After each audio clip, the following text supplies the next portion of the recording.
Shëndetje të nderuar miq, ritakohemi përsëri në këtë episod të Në Mes Jush, ku kam të ftuar dy kandidat të qarkut të Tiranës, Gert Metani dhe Ajdi Lajthia. Mirë se keni ardhur. Faleminderit, kënaqësi. Atëherë, Gert, çfarë mund na thuash për personin që ju jeni dhe që i paraqisni elektoratit në këto zgjedhje? Ju bëj një prezantim të shkurtër, kandidat për deputet në numrin 11 me Partinë Social-Demokrate. Jam 33 vjeç, i martuar, kam një djalë të vogël 3 vjeç, jam rritur në Kavaj, jetoj prej vitesh në Tiranë, i diplomuar në disa fakultete, drejtësi, sport e siguri, punoj si pedagog edhe një pjesë të jetës e kam kaluar në sport edhe në pjesën ushtarake të forcave Renea. Okej, besoj do kemi kohë të flasim për ndonjë nga këto pika Patjetër. më vonë. Por Ajdi, po juve? Unë jam Ajdi Lehthia, jam 32 vjeç, unë kam mbaruar studimet për financë. Unë jam kandidat për qarkun e Tiranës, bulej njësi numër 5, në siglën e PSD-s numër 11. Jam atashuar dhe jam bashkangjitur me këtë forcë për shkak se dua të bëj diçka konkrete për lagjen, për qytetin, për vendin ku unë jetoj, sepse çdo ditë shoh problematika edhe aspekte që kanë nevojë për një zgjidhje imediate të menjëhershme për problematika që shohim që kur dalim nga shtëpia. Po, e kuptoj. Mëngjes. Me që kaluam në këtë moment, pra në momentin e thuaç se çfarë ju shtyn, çfarë është motivi i futjes në politikë. Juve e thatë shumë mirë. Gerti besoj do ketë mundësinë ta thotë gjithashtu. Por në këto që thatë Ajdi, ju thatë një numër problematikash që vini re edhe aty ku banoni, lagjen tuaj po themi. Po. Por pse duhet hyni në politikë për të zgjidhur? Domethënë nuk ka mënyra tjera për të zgjidhur këto probleme?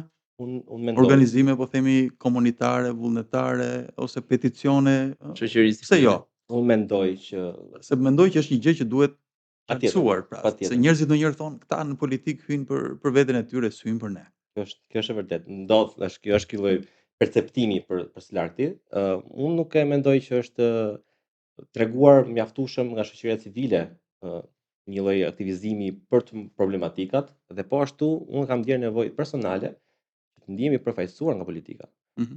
Dhe këtë problem personal pas shumë pritjesh mendova që ta marr vetë edhe të angazhohem në ndërmjet politike, duke qenë se një pjesë e gjërave dhe sidomos në situatën aktuale në Shqipëri pritet nga politika edhe janë shumë vendime dhe vendime dhe veprime konkrete të qeverisë dhe politikës që duhen për të ndryshuar situatën që jemi.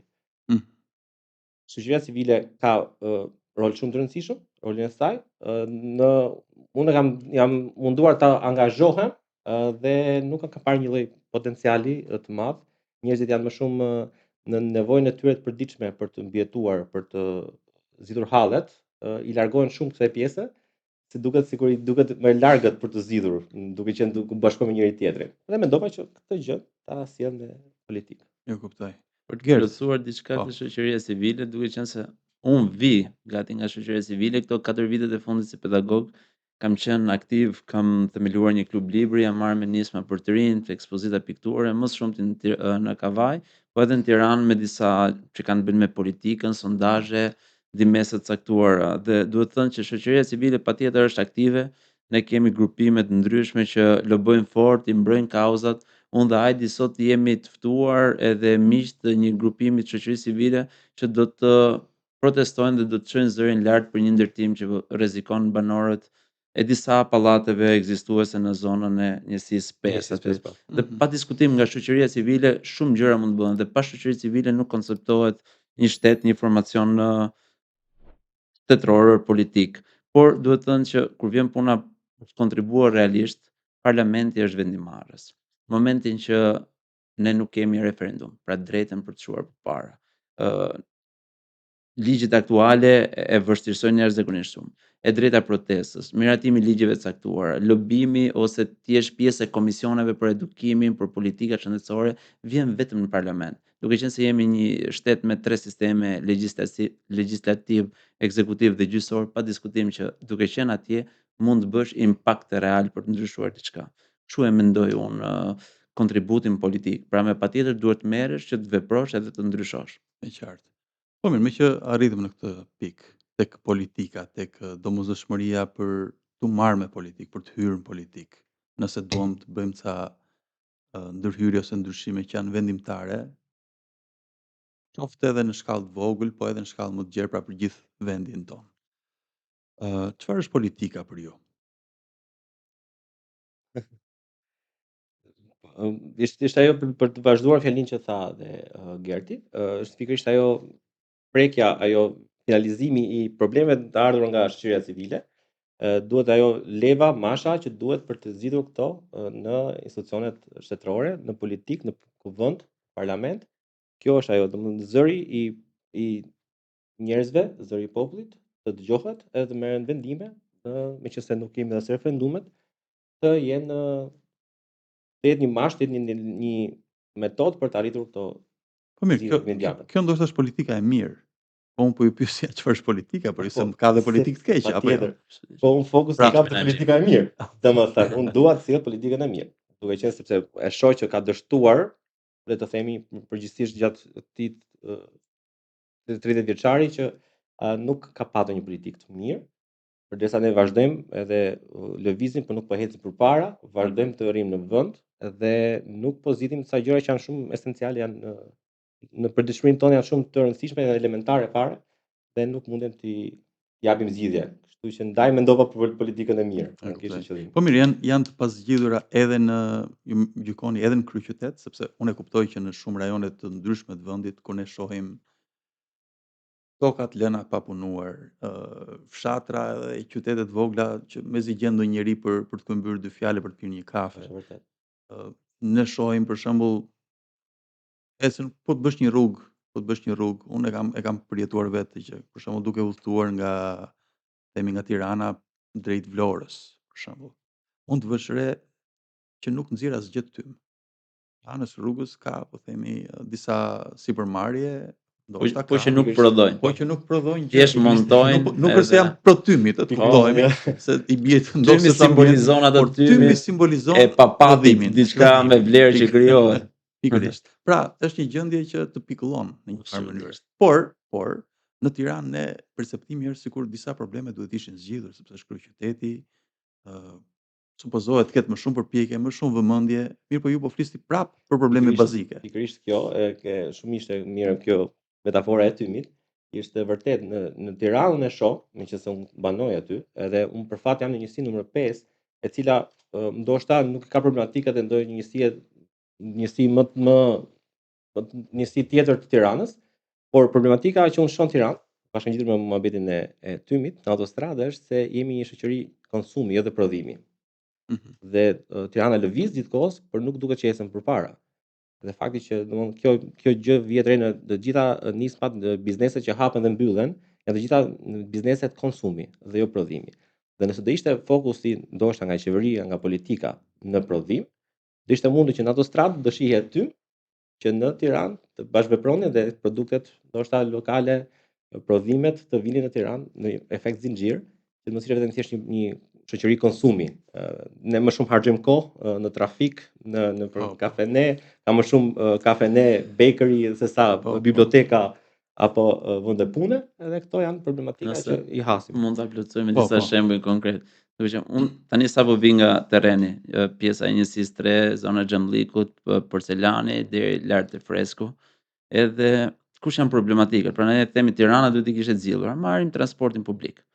A është i zgjidhur? Pa diskutim që jo. Mungojnë stacionet, mungon sinjalistika, mungon një tabelë elektronike që të thotë se kur vjen urbani, sa punohet urbani dhe mbi të gjitha kur hipën brenda në urban. Mungojnë kushtet bazike. Pra Gert, më fal që ndërpres, po vetëm për të ndihmuar në këtë argument që po jep.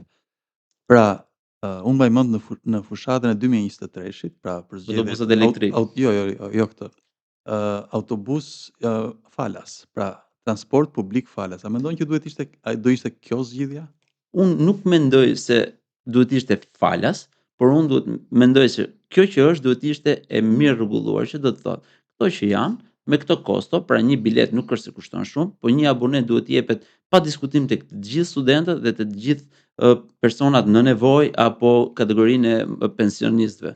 Pra, kjo pa diskutim që po duhet jetë falas për këto kategori, ama kategoritë e tjera mund ta paguajnë, sepse në fund ditës nuk kushton ndonjë gjë të madhe. Por ama, në momentin që futesh në urban, duhet të ketë një kondicionim në varësi të stinës, ngrohtë apo ftohtë, dimër apo verë. Duhet të ketë një grumbullim të limituar. Nëse urbani lejon për 60 persona në atë moment, le të jenë 60, mos jenë as 61, më pak mund të jenë, po më shumë jo.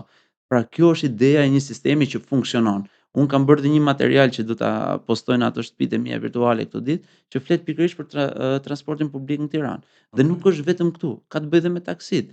Pra taksit kushtojnë jashtëzakonisht shtrenjtë ndonjëherë dhe mbi të gjitha kursitë e taksive bllokohen duke bërë kursi për biçikleta ku mund bëheshin diku tjetër apo bllokohen nga këto parkimet që duhet të ishin pak më të ndërgjegjshëm personat edhe mos parkonin aty ku është kursia e shpejtësisë apo kursia e dedikuar për këto mjetet. Pra një transport publik mungon. Ndalim te pjesa e çerdheve dhe të kopshteve.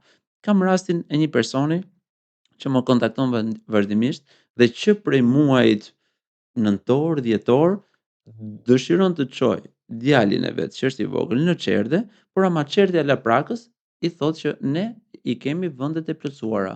Prisni shtatorin tjetër. Në momentin që personi detyrohet të presin shtatorin tjetër, atëherë nuk shkon dot në punë. E humbet punën, e humbet pagën. Ose zgjidhja është ta çojë në një çerdhe private, që kushton minimalisht 300 deri në 400 euro. Ose mund të jetë bërë për kopsht, ndërkohë fëmia. Ose mund të kjo është akoma më e bukur. Pra mund të jetë bërë tamam për kopsht. Dhe sinqerisht vjen keq.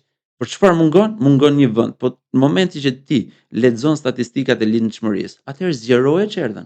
Dhe nëse është bërë zona për të ndërtuar një çerdhe tjetër, ndërtoje, sepse në atë moment punësohen persona që do kujdesen, edukatorët, punësohen sanitarët. Pra ti i jep mundësi zonës të zhvillohet akoma më tepër dhe i jep mundësi fëmijëve të edukohen shumë pranë banesës. Se sa më larg të jenë aktivitetet, aq më problem është për familjen. Pra këto dy gjëra janë ato që them unë që nuk shkojnë. Mund të marrim 1000 gjëra të tjera, po thjesht për ta përmbledhur dhe për ta bërë dialog pastaj. Po, jo në fakt, për shembull e kemi dëgjuar shpesh një argument që është dhënë nga kryetari i bashkisë, për shembull, të Tiranës, e ka thënë shpesh që ju është rritur vlera e pronës, ka investimet që ka bërë bashkia. Pra janë thënë shpesh këto gjëra. Ndërkohë, ju jeni duke folur për probleme cilat Bazike. janë bazike, nuk është çështja tani a është godina e ndërtuar, a është Edukim kaqkaqe apo edhe aq transport. Më bazike se kaq. Po.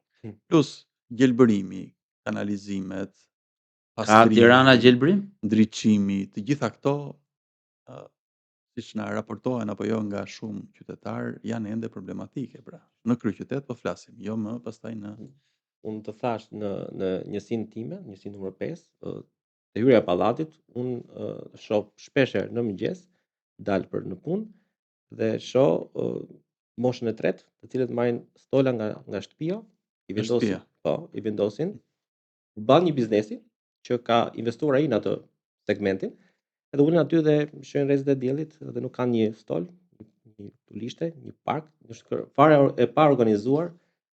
Paktën dhe për këto gjëra që do të ishin krejt normale të risjell një rast tjetër. Ne i blem banesat me 1500 euro plus këtu tani. Se poshtë 1500 euro nuk ka. Për metër katror flasim. Dhe banesa që shkojnë shumë para. Por ama ambiente apo terrene sportive publike janë gati zero. Pra ti ndërton një kompleks pallatesh dhe nuk bën minimalisht një fush për basketboll, një fush për futboll apo një kënd lojrash për fëmijët, për adoleshentët apo për ato pak më të rritur. Një kënd stërvitje për grup moshën e tretë. Pra ne themi shkoni te liçeni artificial, se aty keni 2-3 kënde, por ama ne i kemi në formë policy të gjithë njësitë. Njësia 9 ka qendrën e vet, njësia 3, njësia 5, njësia 7. Pra të gjithë këto njësi meritojnë të kenë këndet e tyre, po mbi të gjitha kur ndërtohen këto pallate dhe shiten me këto çmime që janë stratosferike, që janë më shumë se 5 fish fitim brenda. Pra nëse kosto është 500 euro për metër katror ndërtim, ato shiten me 2500 euro. Dhe dihet që nga shumë studime, nga revista prestigjioze edhe këtu në Shqipëri, fitimi është për ndërtuesit, ama institucioni publik, kryetari i bashkisë, kushdo që jep lejet, nuk e detyron investitorin që të bëjë terrene sportive publike që forcojnë sportin dhe largojnë të rinjt nga kotësitë. Dhe unë me kotësi them bilardo, hashashi, kokaina dhe çdo lloj narkotiku tjetër që ja shkatron jetën personit dhe familjes tij.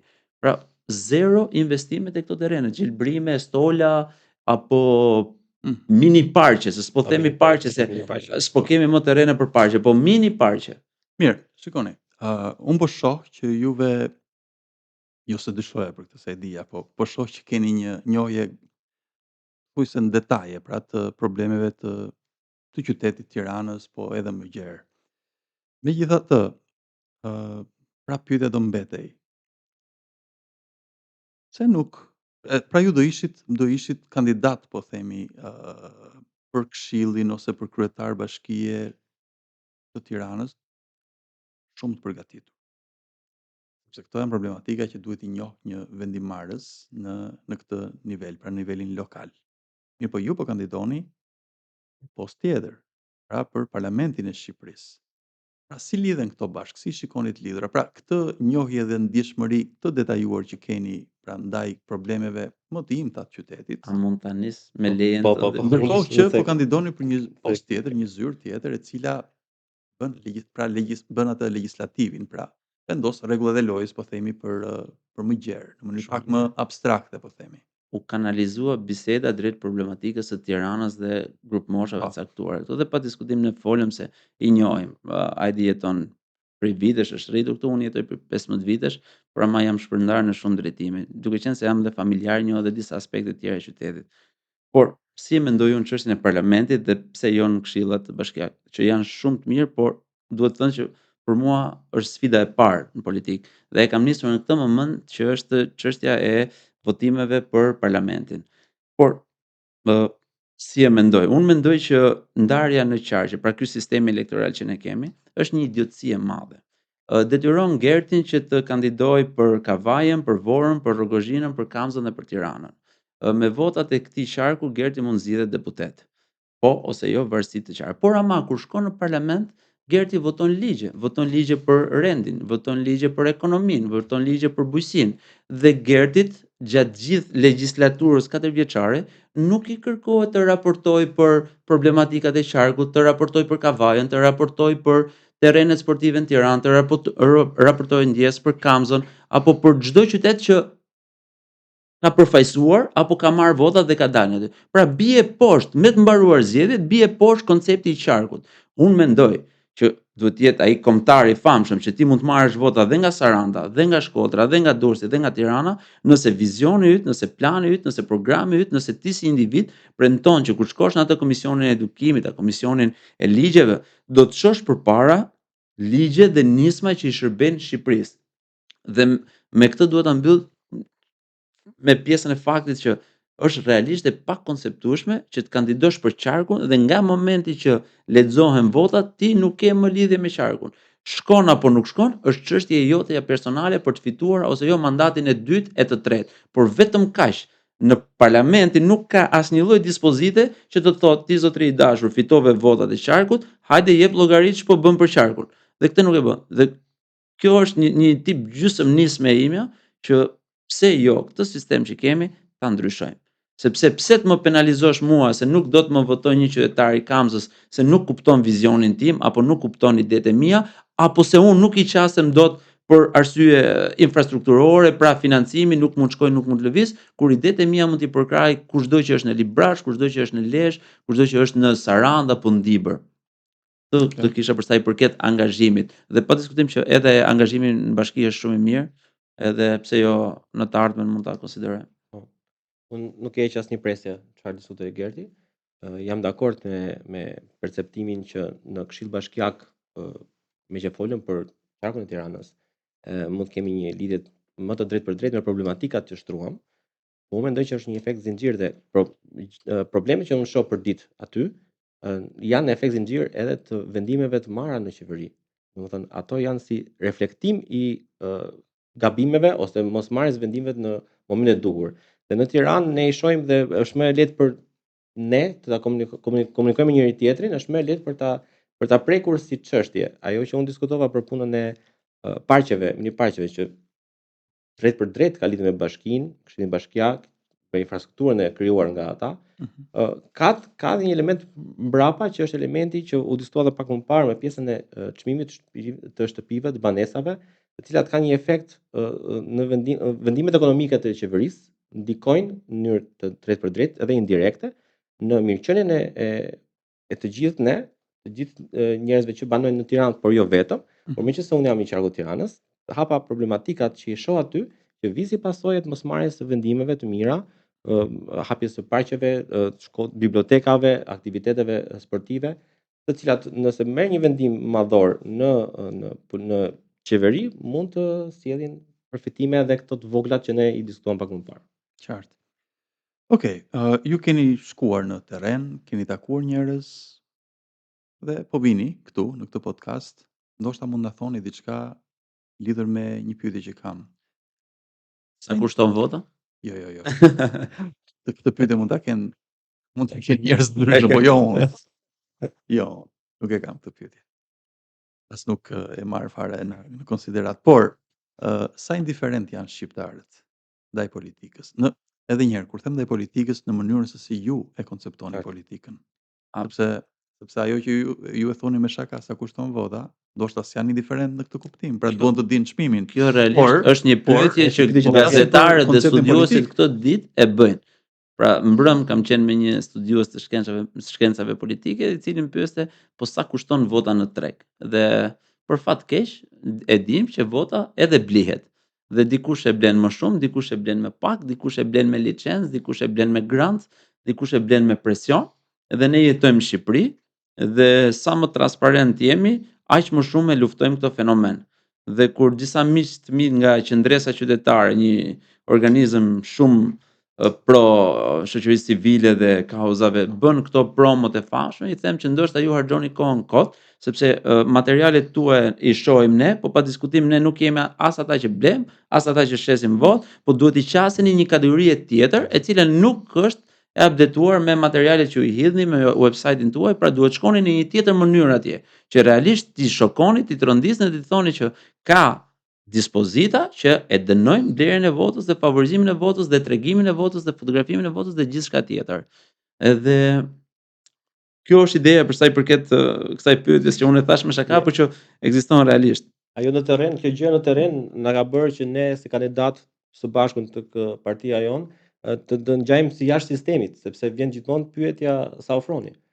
Ndërkohë që ne i themi, ne ofrojmë eksperiencën tonë, ne ofrojmë kemi programin e partisë që është për shtresat e varfra, është për më shumë mundësi për të gjitha aspektet e shoqërisë, ndërkohë thonë që jo nuk vleni sepse nuk ofroni. Njerëzit nuk kuptojnë diçka dhe sot më pyeti një zonjë kur i dasha të fletushkën, votoni Gert Metanin, Partia Socialdemokrate numri 11 dhe ato detajet e tjera. Më thot, a ka lek brenda kjo gjë? Tash kjo gjë nuk ka lek brenda, por ka një pasuri shumë të madhe, sepse kjo mund të sjellë programin e mirë dhe njerëzit e mirë aty ku duhet. Se duke pasur njerëz të këqij në thonjza, kleptokrat, vjedhës të pasurisë publike, leku te ju që keni nevojë, që e meritoni, nuk ka për të ardhur asnjëherë. Prandaj tash votoni njeriu në sensin që një njeri që ka integritet, një njeri që ka vizion, realisht e bën ndryshimin.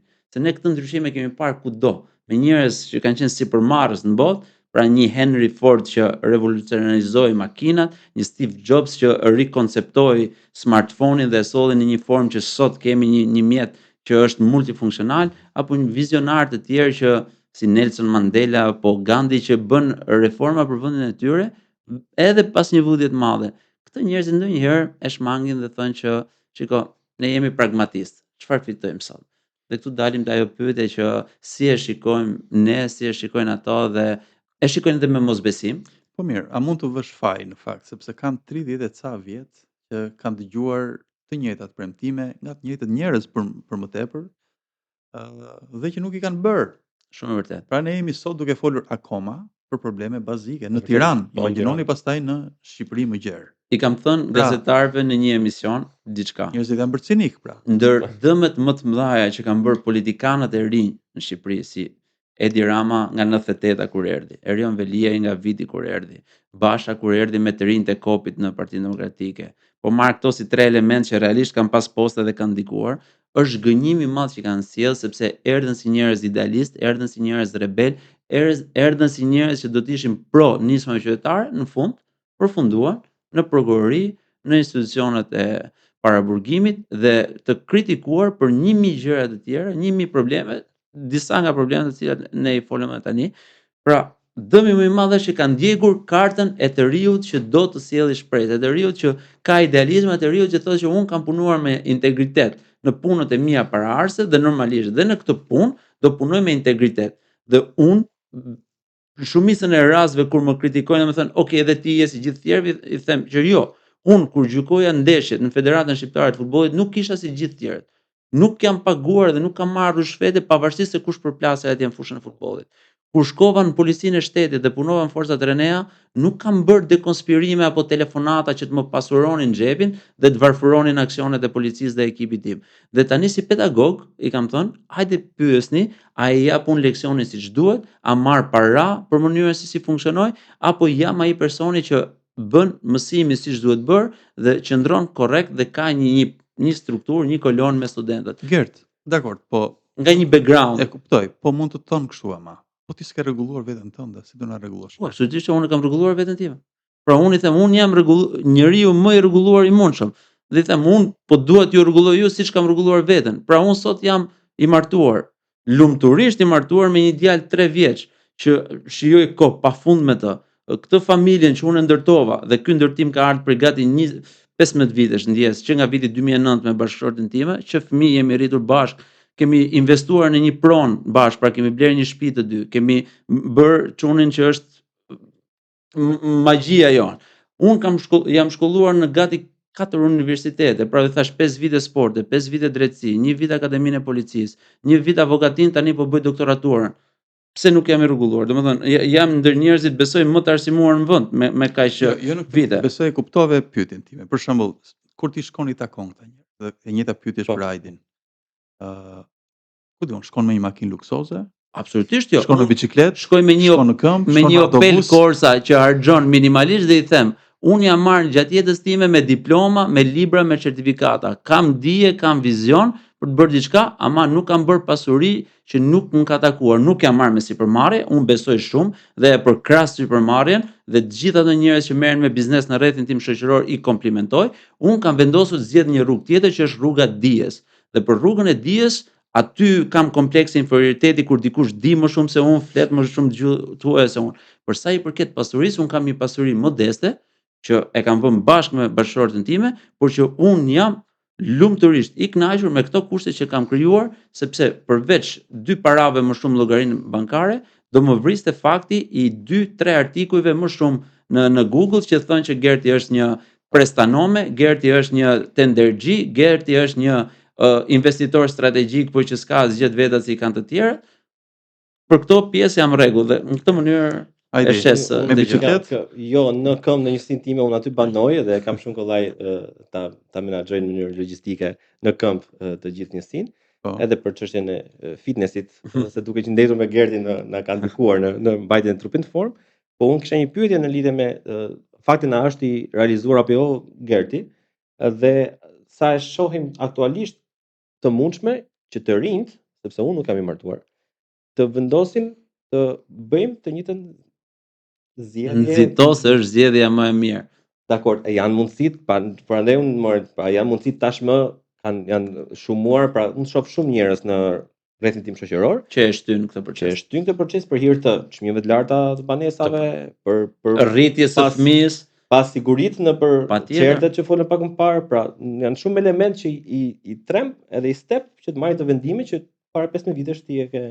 po kaloj nga Ezamuar. ana patriotike. Unë mendoj se kontributi më i madh që mund t'i japim vendit ton është që ne të krijojmë familje dhe ky vend ketë sa më shumë fëmijë dhe lindshmëria pa diskutim që të rritet. A është e vështirë? Është tej masa e vështirë. A ka sakrifica çdo ditë? A e kemi menduar të ikim jashtë?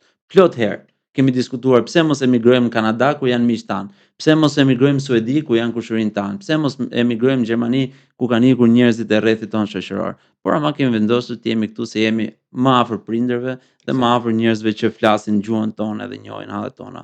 Nuk duhet shtyr, mendoj, është një proces shumë i bukur, sidomos kur lind një fëmijë, jeta fillon nga e para, mëson me fëmin, edhe them se sfidat edhe problemet duhen të i kaluar. Dhe këto problemet e ekonomisë duhen të i kaluar. Eksakt, pra, kjo na bashkon në mision që ne të realizojmë këtë edhe në aspektin adhetar, që të rrim këtu, të investojmë kontribuojmë këtu. Të kontribuojmë, të rrim pranë familjes edhe të lindim fëmijë, të jetojmë, të jemi të lumtur, të ndjekim rastin tonë, duke të dy bashkë në këtë mision, bashkë me kandidatët të tjerë të partisë, ne të bëjmë të mundur që kjo gjëja të jetë goxha e thjeshtë për të realizuar edhe nga bashkëfushatarët tanë, jemi të dy një moshë, kështu që i themi që jemi të realizuar. Pra kur pyesë s'keni rregulluar veten, i themi jo, stop, e kemi rregulluar veten më së miri. Pra mos më shiko makinën, shiko jetën që po bëj. Tani kush do të fitoj garën për të bërë deputet, se ka makinën e shtrenjtë, se ka iPhone-in më të fundit, se vë në dorë një Patek Philippe, orën më të shtrenjtë, apo blen rrobet e Louis Vuitton apo të markat e tjera, çfarë janë këto Loropiana, që ne i dim si emra, është gjë tjetër. Po konkuron për të bërë mister ose oligarku më i ri. Kush kërkon të jetë në parlamentin e Shqipërisë, se ka një vizion, ka një arsim, ka disa ide, i qëndron përpara, i qëndron përballë, i qëndron në krah njerëzve që realisht kanë nevoja, dhe mbi të gjitha mund të ndryshojë disa ligje që prekin realisht jetën e qytetarëve, unë mendoj se është në rrugën tonë. Nuk ka rëndësi me çmjet udhton, por ka rëndësi fjala që ti flet dhe mënyra se si ti e mban fjalën kur të jepet. Dhe unë i them për herë që sot ne kemi në dorë të përçojmë vizionin. Nesër, nëse do të jemi funksionar, do të flasim me veprat tona. Dhe sot nuk flasim më me ide me nisma, po do të japim llogari për çdo ditë pune që është bërë. Okej. Mirë, ju përmendët një numër problemesh që vini re në Tiranë, në qarkun e Tiranës. Po duke mbajtur parasysh që ne kemi edhe një program elektoral i cili kontrata socialdemokrate e quajmë, sepse duam në një farë mënyrë të tregojmë seriozitetin ton, pra prandaj e quajmë kontratë. Dhe qofse do ju pyesja, nga do e fillonit? Pra aty kemi një numër fushash, mjaft fusha që përmendi, po nga do e fillonit? Nëse do ishit nesër në parlament, do kishit një nismë ligjore për cilën çështje, për cilën fushë? Unë shoh problematika në fushën e shëndetësisë, janë alarmante. Ka spitale të cilat mungojnë medikamentet, ka spitale që mungojnë është PET skaneri, që ka përmendur Doshi, e përmendi në takimin e fundit në Shkodër, që janë disa gjëra që janë goxha jetike për ne, për baballarët, për prindrit, për gjyshrit, që ne duhet t'i gjendemi pranë dhe nuk mund t'i gjendemi në të tilla situata, sepse mungon shëndetësia cilësore për të siguruar një jetesë të mirë. Po ashtu në mirëqenie ekonomike, në aspektet sociale, mendoj që ka shumë nevojë në rastin e pensioneve, që është goxha problematike, dhe ne kemi fokusin atje. Mendoj që këto janë dy gjërat e para që duhet në mirëqenien e secilit prej nesh, dhe shëndetësia do jenë gjërat më parat, janë alarmante. Janë, kështu që duhet fokusi aty. Dhe prekin një numër të madh njerëzish. Po të mendojmë që janë sa pensionistë. Gati 800.000 pensionistë. Mos të them, unë djeg pa një takim, isha në një takim në njësinë numër 3, dhe atje hasa një problematik të një fëmije i cili vonte nga epilepsia, edhe nuk kishte mundësi, nuk i jepte zgjidhje, jetonte me gjyshrit, dhe ata ishin me një pension minimal, dhe ata nuk i siguronin dot një kujdes maksimal fëmijës i cili vonte nga ajo sëmundje. Domethënë ishin nga problematika e para që unë hasa atje, dhe më thanë që është kryesore, duam që ndihmë nga ju, që të merrni një vendim edhe të na ndihmoni në hallet të përditshme. Ata nuk japin dot zgjidhje. Po mirë, shteti nuk e kishte trajtuar fare rastin? Ishte një rast që kishte kohë që zgjaste, dhe unë nesër kam një takim prap me familjarët, sepse çova informacionin aty ku duhet, edhe do kam një takim me Ministrinë e Posaçme të Bashkisë Tiranë, për të parë gjendjen si është situata, sepse ishte vërtet një problematik që ishte lënë pasdore nga njësitë e bashkisë apo edhe vetë shteti, dhe unë e pash fizikisht që ishte diçka problematike, që më la pa fjalë edhe të pa fuqishëm për të vepruar. Ndaj duhet Mendoj që është shumë alarmante, kështu që. Të Gert. I bashkohen plotësisht pjesës së shëndetësisë edhe për çdo që nuk e ka parë fjalimin e Zotit Doshi në Shkodër, i ftoj ta shikojnë dhe ta dëgjojnë dhe me këtë ftesë po jap përgjigjen time pse me PSD-n dhe pse me Zotin Doshi. Pra është gjysmë mister, pra derisa ta shikoni nuk do e dini arsyeën e vërtet, po nëse do shikoni dhe do dëgjoni atë fjalim, do kuptoni arsyeën pse un jam sot këtu me këtë parti, me këtë kryetar dhe me këtë numër, me këtë logo. Unë do ta kaloj pak te fusha ime ekspertizës, që është rendi dhe siguria. Mendoj, e kam thënë gjithmonë që janë shumë të rëndësishme.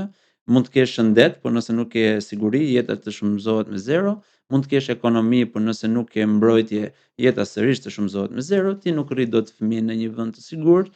Ti je pre e atentateve që ndodhin në rrugë, në lokale ku hajnë kokat me njëri tjetrin, por ama hajnë dhe kokat e të pafajshmëve dhe kushteti se vidhet një makinë nuk e heton se thotë është thjesht një mjet që është zhvjedhur, ama ky mjet bëhet pjesë e një atentati ditë më vonë që mund të marrë në qafë dhe mund të çojë në botën tjetër shumë persona. Për këtë arsye, fusha ime është rendi dhe mbrojtja dhe them se duhet të fuqizohet dhe duhet i kthehet, e kemi dhe në kontratën tonë socialdemokrate, duhet i kthehet dinjiteti atyre punonjësve me uniformë. Po kujt? Vetëm policisë? Jo. Policisë, zjarrfiksëve, punonjësve të emergjencave civile, personave që punojnë në Gardën e Republikës, personave që punojnë me shërbimet e sigurisë private, që transportojnë vlera monetare miliona euro dhe marrin paga 300-400 euro me mjete të mbaruara dhe kur ndodhin ato grabitjet e famshme, detyrohen të jenë përgjegjës dhe të bredhin dyerve të gjykatave ose edhe më keq dyerve të paraburgimeve e burgimeve. Prandaj që çdo gjë, çdo nisëm që kam për sa i përket sigurisë, mundohem ta theksoj sa më shumë, ta flas kudo që ne të kemi një polici ndryshe, një siguri ndryshe. Okej. Ne në këtë garë jemi sigurisht ne si ekip, por jemi në konkurrencë edhe me forcat e tjera politike. Tani, me që ishim tek pika e programit, çfarë mendoni për programet që kanë shpallur Partia Socialiste, Partia Demokratike, apo edhe këto forcat e tjera, partitë e reja, si më thënë, që janë futur në këtë garë elektorale? Të falenderoj për pyetjen, thënë nuk kishe pyetje më të bukur të shpalos gjithë mërzinë time që kam për fushatën që bëjnë parti tjera. Të votosh PD-n, që ka të njëjtat fytyra, që ka risjell persona që kanë ikur me votë për korrupsion, është mëkat dhe mirë ai i ri, e re apo person tjetër që shkon dhe voton një person që ka qenë kryeminist dhe iku me skandalet më të mëdha në 2013. Flas për Sali Berishën. Nga ana tjetër kthehemi te Partia Socialiste, 12 vite në pushtet, me ministra të korruptuar, njerëz që dergjen burgjeve, që kanë afera, që kanë PPP-ra nga më të shëmtuarat e mundshme, pretendon sot marrë një mandat tjetër për të qeverisur vendin sikur asgjë s'ka ndodhur.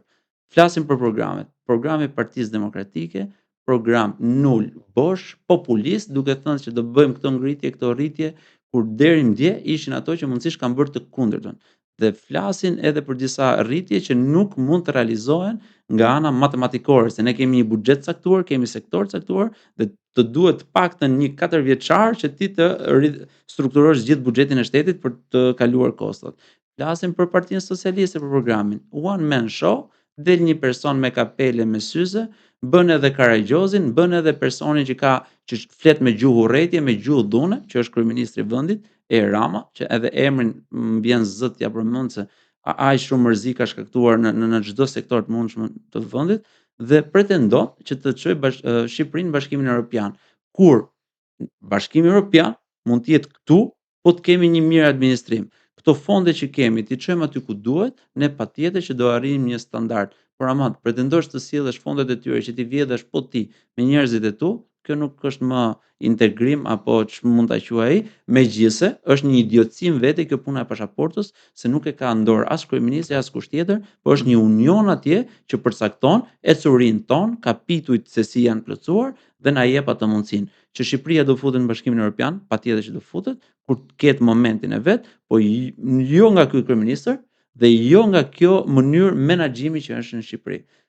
Hajde, nuk e di nëse je dakord me ato që thot Gerti lidhur me programin Jam e dakord dhe do të thoja socialistëve dhe që demokratëve, do por të edhe për partitë të e tjera, reja, të reja. të reja që kanë ardhur si një lloj Në formë populiste, po ashtu i shoh ata, sepse ne bashkërisht ju jeni marrë me programin dhe është kthyer disa herë nga kryetari i partisë, për 4 të herë. marrë, po, dhe për të marrë seriozisht me çfarë do lloj gjëje që është shkruar aty në pikë edhe me presje dhe jo me one man show dhe jo me një premtim abstrakt, po me gjëra konkrete, të studiuara dhe të llogaritura mirë sipas buxhetit, sipas mundësive që duhet për të realizuar ata. Pra nuk ishte diçka më konkrete se kjo që kemi bërë.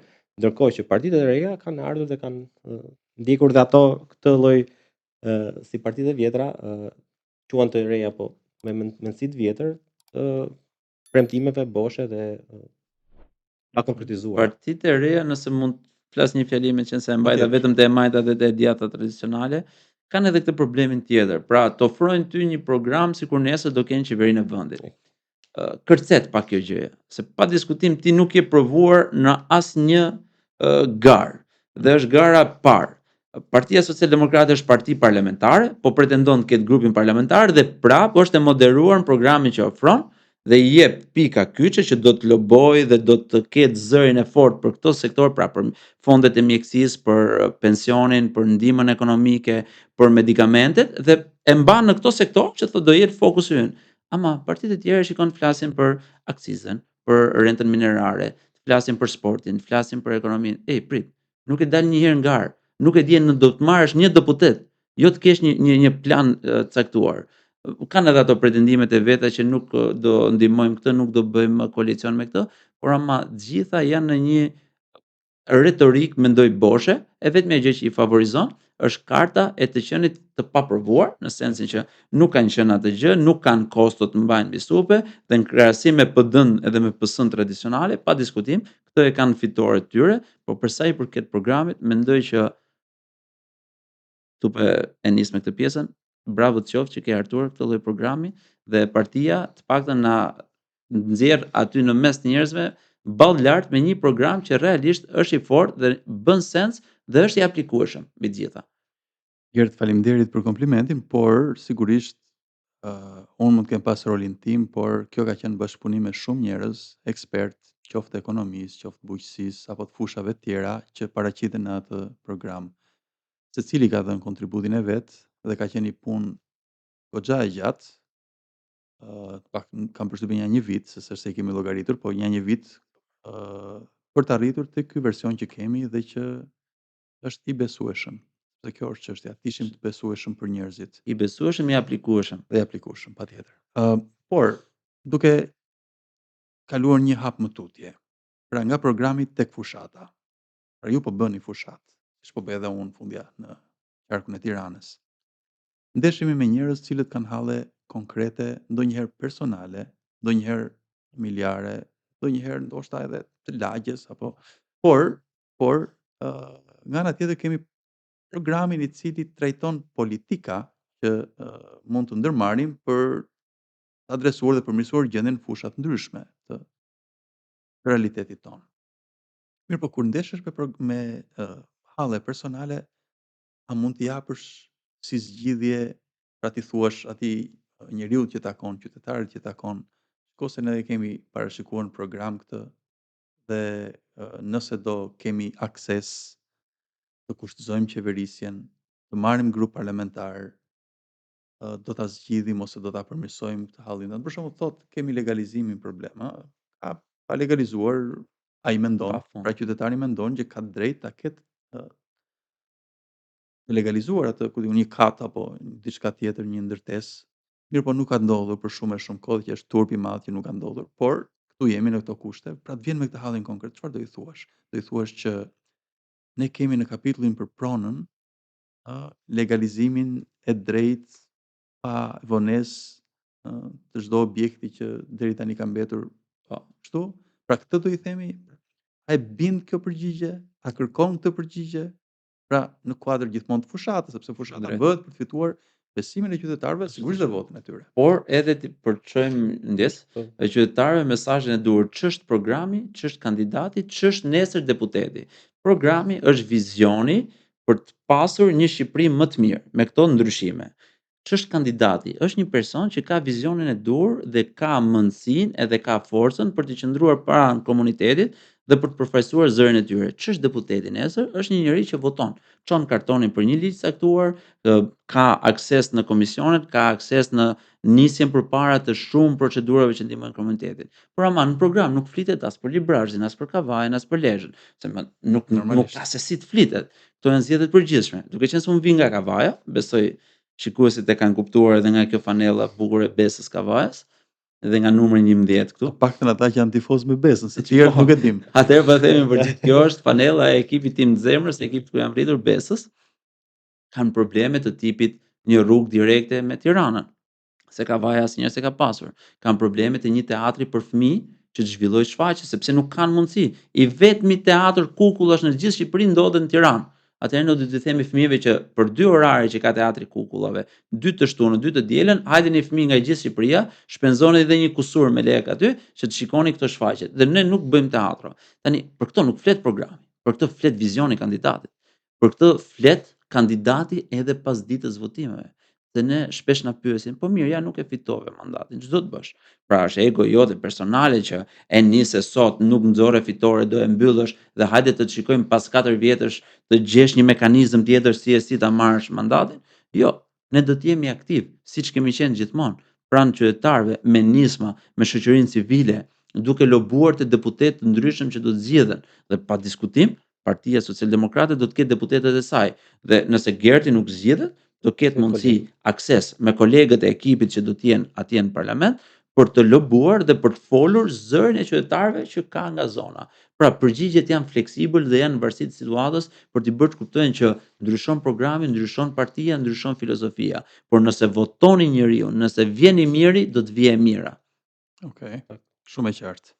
Hajde. Jam totalisht dakord me këtë, duke i bërë të ditur se çfarë dallojnë nga njëra tjetra, pra programi, vizioni dhe unë si kandidat dhe nesër me gjasa ndoshta dhe deputet, dhe nuk është se unë kam shkuar atje në hallet personale dhe t'i ofroj një lloj clearingu, një blerje të votës me rastin konkret që ishte pjesa e legalizimit, sepse kështu jam mësuar në këtë terren, që lihen kastile, lihen me kast në këtë lloj formati që nesër të jenë vulnerable ndaj këtij shkëmbimit.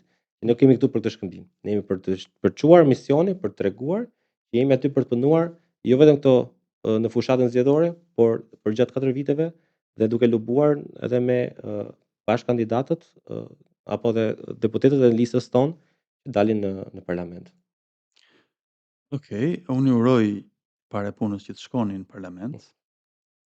Edhe ne Dhe të durojmë të Të shkosh. shkojmë Te ju uroj mirë, sigurisht. kemi një grup parlamentar. Por lajmi i mirë është dhe mesazhi i duhur është që ne do jemi prapë këtu, pavarësisht jemi apo jo individualisht në parlament, por ne do jemi prapë këtu në këtë parti, në këtë nisëm Me të njëjtin numër telefoni, me të njëjtën Pikërisht. fytyrë, Me të në për të njëjtat rrugë. pikërisht.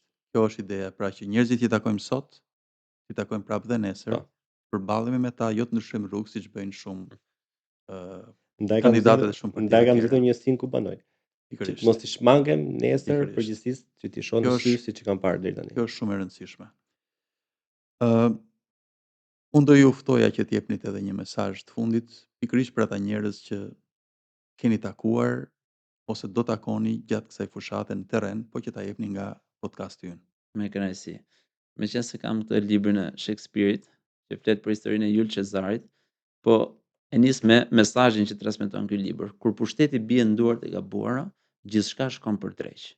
Kur Bruti Kasi u bën bashk edhe vran Jules Cezarin dhe mendua se do të bënin një perandori romake në nivelet ku duhet, ato dështuan. Vetëm kur erdhi Marco Octaviani dhe Augusti më vonë, ndërtuan perandorinë romake që nuk do të harrohej asnjëherë. Prandaj, kujdes kujt ja jepni pushtetin, kujdes kujt ja jepni votën. Vlerësoni njeriu, vlerësoni eksperjencat, vlerësoni personin që ka qenë para se të kandidonte.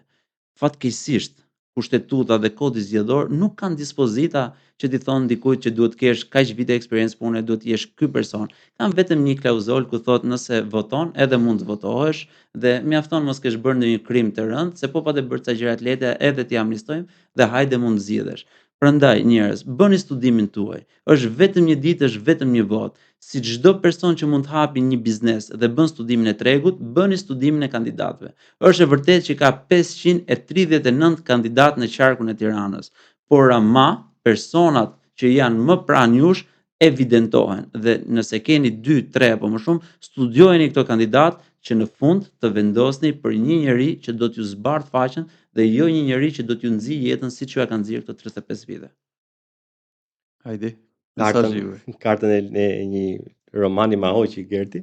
Po ka edhe libra të tjerë. Megjithatë mendoj të jetë më e drejtë për drejtë. Unë mendoj që duhet të bëjnë zgjedhjen e duhur, të studiojnë mirë ofertat që janë në këtë zgjedhje dhe të shohin seriozitetin e kandidatëve, të shohin programin sa i aplikueshëm është dhe dua që bashkë qytetarët e mi të votojnë numri 11 si një lloj zgjidhje konkrete me njerëz që i besin dhe i mbajnë fjalën, siç është kryetari i partisë. Gjithashtu dua që bashkë meqense edhe është koha e votës diasporës, të gjithë së bashku të bëjnë zgjedhjen e duhur për të zgjidhur problematikat esenciale të përditshme të shoqërisë tonë. Votoni 11-ën. Pra, në 11 maj votoni numri 11, zgjedhje më thjesht se kaq s'mund të ketë. Nuk ngatrojeni edhe pse ajo fleta e votimit duket Ishte shumë gjigante. Ka po shumë prap- kolona, shumë emra, por ka vetëm një kolon të rëndësishme. Pikërisht. 11. Pikërisht. Dhe do e kujtoni lehtë sepse 11 maj, numri 11 korrespondojnë për fat mirë. Brillant. Që unë ju uroj shumë suksese Gjithashtu. dhe do ritakohemi, po besoj mbas kësaj fushate dhe shpresoj të jemi në humor të mirë. Do jemi. Urojmë edhe ne dhe shumë fitore për Partinë Social-Demokrate. Në të gjitha qarqet. Atëherë, të nderuar miq, këtu përfundon ky episod. Ritakohemi së bashku në episodin e radhës. Faleminderit.